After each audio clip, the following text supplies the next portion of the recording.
नमस्कार साथियों, अगर आपकी उम्र भी 40 साल से ज़्यादा हो चुकी है, चाहे 40 साल हो, 45 साल हो, 50 साल हो या फिर उससे भी ज़्यादा, तो आज की इस वीडियो को आपको पूरा ज़रूर देखना चाहिए क्योंकि कुछ ऐसी इंपॉर्टेंट चीज़ें हैं जो आज मैं आपको इस वीडियो में बताऊंगा। क्योंकि आप लोग इस टाइम देख ही रहे हो कि भारत सरकार इस समय दस्तावेजों पर सबसे ज़्यादा फोकस कर रही है। तो आज मैं आपको बताने वाला हूँ कि 40 प्लस उम्र जिनकी हो चुकी है उन्हें सावधान रहने की ज़रूरत आखिर क्यों है और अब ऐसी कौन सी चीज़ होने जा रही है जो आपको सोचने पर मजबूर करेगी। तो चलिए वीडियो को स्टार्ट करते हैं और हर उस पॉइंट को बहुत ही बारीकी से समझेंगे जिससे आगे चल के आपको मुश्किलें हो सकती हैं। तो साथियों, यहाँ पर सबसे पहले हम लोग बात करेंगे एसआईआर को लेकर के। आप सभी को ये भली भांति पता है कि यूपी समेत 12 राज्यों में इस टाइम एसआईआर वेरिफिकेशन एकदम अंतिम चरण में है।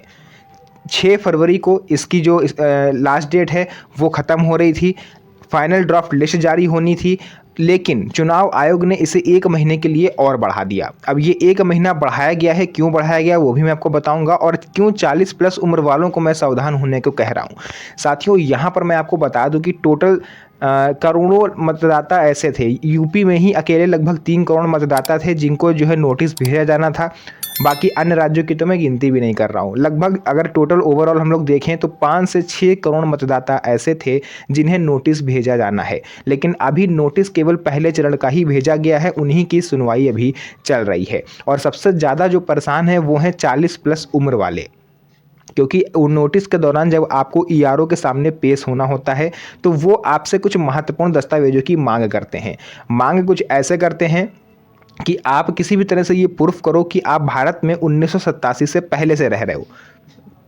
तो देखिए, अगर भाई सोचने वाली बात है, अगर मेरे पास ऐसा कोई दस्तावेज होता जो इससे हम ये प्रूफ कर सके कि हम 1987 से पहले से रह रहे हैं, तो हम एसआईआर का फॉर्म भरते समय दे ना देते। क्यों हमको सुनवाई के लिए बुलाया जा रहा है? क्यों हमारा भी समय बर्बाद कर रही है सरकार और अपना भी समय बर्बाद कर रही है? तो ये सवाल हर एक व्यक्ति के मन में है। तो मैं आपको यहाँ पर बताऊंगा कि ईआरओ के सामने आपको क्या लेकर जाना है। देखिए, ईआरओ जो है यानी कि जो इलेक्टोरल रजिस्ट्रेशन ऑफिसर जो थे, वो उन दस्तावेजों से आपको देखेंगे जो जैसे सुप्रीम कोर्ट ने 12 दस्तावेज बताए हैं, उन 12 दस्तावेजों में से आपके पास कोई दस्तावेज नहीं है, लेकिन ये कागज कोई आपके पास ऐसा है जो उन 12 दस्तावेजों से मेल नहीं खाता है, लेकिन आप उससे ये प्रूफ कर सकते हो कि हम या हमारे पूर्वज 1987 से पहले से भारत में रह रहे हैं। वो आप लेके जा सकते हो। अब सवाल उठता है कि वो दस्तावेज कौन सा है? तो देखिए, वो दस्तावेज हो सकता है आपके माता पिता का जो मृत्यु प्रमाण पत्र हो, या फिर आपके माता पिता की कोई पासबुक हो, कोई भी ऐसी चीज़, या आपकी ही कोई ऐसी चीज़ हो, घर मकान की रजिस्ट्री। अच्छा, यहाँ पर भी एक पेच फंसता है कि रजिस्ट्री आप लेकर जाओगे, रजिस्ट्री की फ़ोटोकॉपी, तो वो भी वहाँ पर मान्य नहीं करी जा रही है। उनका कहना यह है कि सरकार की तरफ से अगर कोई अलॉटमेंट लेटर आपको मिला हो, जैसे पीएम आवास योजना वालों को मिलता है, या फिर सरकार पट्टे पे ज़मीन देती है तब मिलता है, तो वो दो, तब हम मानेंगे। तो जो भी होगा ओवरऑल, अगर आपका नाम आना होगा तो आएगा और कटना होगा तो कट जाएगा। अगर नाम कटता है तो आप परेशान बिल्कुल भी ना हो, आप इसे फिर से फॉर्म नंबर 6 भर के नाम जुड़वा सकते हो। तो इसमें कोई आपको परेशान होने की ज़रूरत नहीं है। तो फिर परेशान होने की ज़रूरत किसे है? तो सबसे पहले तो मैं आपको बता दूं कि हमारे देश के गृह मंत्री अमित शाह, इन्होंने ये पहले कहा था कि एसआईआर खत्म होने के बाद हम एनआरसी भी शुरू करवाएंगे। हालांकि विपक्ष ये लगातार कहता आया है कि एसआईआर के साथ साथ सरकार एनआरसी भी करवा रही है, बट ये सच्चाई नहीं है। सच्चाई ये है कि एनआरसी अभी प्रस्तावित है, वो आने वाले कुछ महीनों में पूरे भारत में हो सकता है। और एनआरसी होने का मतलब ये है कि सरकार आपसे आपकी नागरिकता का सबूत मांगेगी। नागरिकता का सबूत उनसे मांगा जाएगा जो यहाँ पर पिछले कई सालों से रह रहे हैं। पूरे हर भारतवासी से मांगा जाएगा। कोई ऐसा नहीं कि बच जाएगा या फिर किसी से नहीं मांगा जाएगा, या हिंदुओं से नहीं मांगा जाएगा, मुसलमानों से मांगा जाएगा। ये कुछ नहीं है। हर धर्म, हर संप्रदाय, हर व्यक्ति से उनका सबूत मांगा जा सकता है। तो ऐसे में जिनकी उम्र 40 प्लस है वो 1987 से पहले के पैदा हुए होंगे, ये बात तो तय है। तो इसीलिए उनको ज़्यादा सावधान होने की ज़रूरत है, क्योंकि सरकार का जो मेन फोकस है वो 1987 के आसपास जन्मे लोगों को लेकर के है। तो मैं आपको कुछ दस्तावेज बता रहा हूँ कि कौन से आपको दस्तावेज तैयार रखने हैं। अगर ये दस्तावेज आप तैयार रखते हो तो आगे चल के भविष्य में आपको किसी तरह की कोई समस्या नहीं होने वाली। साथियों, 40 प्लस उम्र वालों को कौन कौन से दस्तावेज अपने पास रखने चाहिए? तो सबसे नंबर 1 पर वोटर ID कार्ड। अगर आपका वोटर ID कार्ड है तो आप उसे अपने पास संभाल के रखिएगा, क्योंकि इसकी बहुत ज़्यादा ज़रूरत आपको पड़ेगी। पासपोर्ट पुराना हो या नया हो, कोई भी अगर आपके पास हो, जन्म प्रमाण पत्र अगर आपके पास हो तब तो कोई बात ही नहीं है, आप पूरी तरह से सेफ हो। अगर नहीं है तो आपके पास निवास प्रमाण पत्र होना चाहिए। अच्छा, निवास प्रमाण पत्र में भी देखिए कई सारी चीज़ें हैं।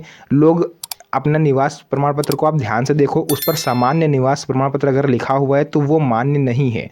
उस पर मूल निवास प्रमाण पत्र या स्थायी निवास प्रमाण पत्र लिखा होना जरूरी है। अगर ये दो चीज़ें नहीं लिखी हुई हैं तो फिर वो आपका जो निवास प्रमाण पत्र है वो भी मान्य नहीं माना जाएगा। इसके अलावा अगर आप SC ST OBC कैटेगरी में आते हो तो आपके पास जाति प्रमाण पत्र भी होना चाहिए।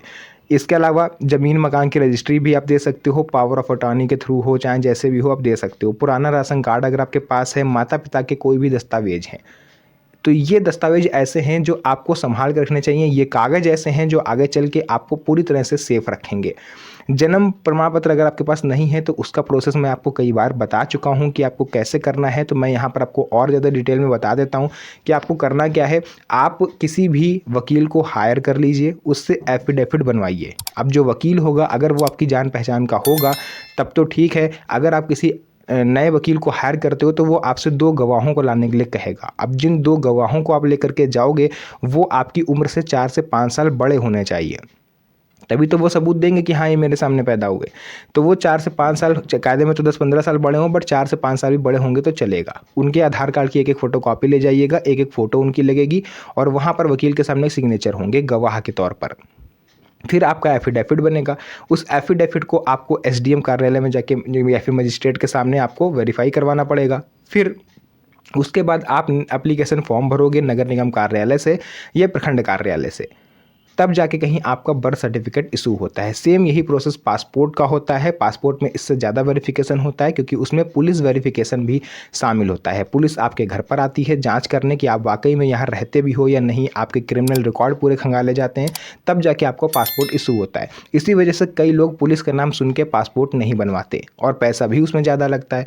इसके अलावा अगर आप बर्थ सर्टिफिकेट बनवाना आपके लिए संभव नहीं है तो आप निवास प्रमाण पत्र भी बनवा सकते हो अपने पार्षद से या फिर अपने ग्राम प्रधान से। नोटपैड पे वो लिख के दे देंगे, उसके थ्रू आपका निवास प्रमाण पत्र बन जाएगा।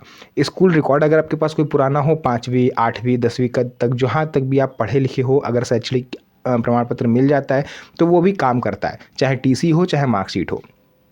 पुरानी रजिस्ट्री तो आपके पास होगी तो आप दिखा दीजिएगा। अगर आप रेंट पे रहते हो तो रेंट एग्रीमेंट भी यहाँ पर आप लगा सकते हो, बट वो मान्य नहीं होता है क्योंकि हमें क्या चाहिए, पुराने से पुराना दस्तावेज। इसके अलावा साथियों सबसे बड़ी चीज़ ये है कि 2003 की जो वोटर लिस्ट थी उसका अपना एक अलग महत्व है, क्योंकि उसी के थ्रू जो है एक लिस्ट बनी थी और उसी लिस्ट में लोगों का नाम नहीं अगर है तो उन्हीं को चल के प्रॉब्लम हो रही है। सपोज़ करिए आप आयुष्मान कार्ड बनवाने जाते हो, वहाँ पर आपसे कहा जाता है कि आपका नाम लिस्ट में नहीं है, हम आपका आयुष्मान कार्ड नहीं बना सकते। अब आप सोचोगे कि ऐसी कौन सी लिस्ट है जिसमें मेरा नाम नहीं है, तो ये वही 2003 की वोटर लिस्ट है, या यूँ कह लो कि 2011 की जो जनगणना हुई थी वो है। इन्हीं दोनों चीज़ों को कंबाइंड करके बनाया गया था। तो अब अगर आप भारत देश के परमानेंट स्थायी निवासी हो तो 2026 में जनगणना होने जा रही है, इसमें आपको भाग जरूर लेना है। इसमें आपसे टोटल 33 सवाल पूछे जाएंगे। उन 33 सवाल का जवाब आपको देना है। आपके मकान के बारे में, आपके बारे में, आपके परिवार के सदस्यों के बारे में, आपकी इनकम के बारे में, आपके जो भी जितने भी चीज़ें हैं सब पर 33 सवाल सरकार ने तैयार करे हैं। अगर आप उन 33 सवालों को जानना चाहते हो कि आप पहले से प्रिपेयर हो जाओ तो आप कमेंट सेक्शन में लिख दीजिएगा। मैं उन 33 सवाल की वीडियो नेक्स्ट बना दूंगा ताकि आप लोग पहले से अवेयर हो पाओ। तो फिलहाल के लिए देखिए जो भी जानकारी थी मैंने आपको पूरा बता दिया है। अगर अभी भी आपके मन में कोई डाउट है, कोई क्वेश्चन है तो आप नीचे कमेंट सेक्शन में मुझसे पूछ सकते हो, उसका रिप्लाई मैं आपको दे दूंगा। तो फिलहाल के लिए आज की इस वीडियो को यहीं तक रखेंगे, फिर से मुलाकात होगी आप सभी से एक और नई मज़ेदार वीडियो में। तब तक के लिए धन्यवाद। जय हिंद।